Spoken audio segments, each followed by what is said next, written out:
Sa mapagpalang araw po sa ating lahat. Ako po si Brian D. Mendoza. Ito po ang aking daily devotion ngayong araw, August 11, 2025.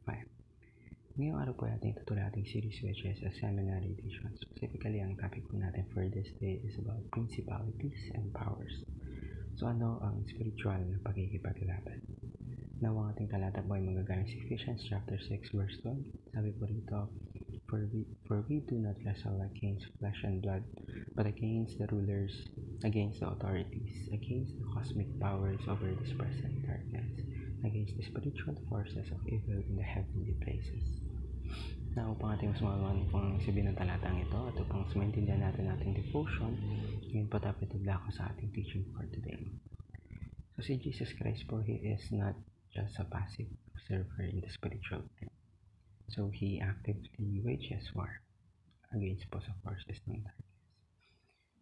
Demonic powers, though they are already defeated at the cross, still continue to resist God's kingdom and hindi po sila magsusurrender nang wala pong laban.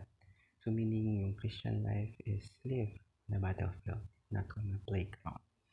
But we are not left defenseless kasi meron tayong Diyos. God has provided us with armor, spiritual armor, and it is for both offense and defense. Para we can stand firm, we can push back the enemy's schemes, and mas makapag-advance tayo, ma-advance natin yung kingdom ng Diyos with confidence. So let's always remember that victory is already assured because ang nililid sa atin is Jesus Christ. Yet, we must be ready and equipped to engage in it daily. Ngayon po tayo pwede ako sa ating application. So, ano yung dapat natin gawin or apply sa ating buhay? So, because tayo po ay parte ng army ng Diyos, we must live with the awareness that we are in an ongoing spiritual battle. Hindi lang po tayo dapat maging spectator. Dapat we must actively participate. Let's stand firm against the enemy's attack. And required po na we put on the full armor of God each day.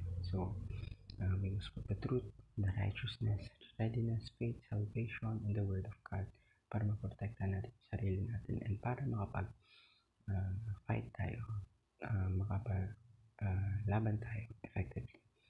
And meaning po nito, praying relentlessly, not just for ourselves, but for the entire body of Christ.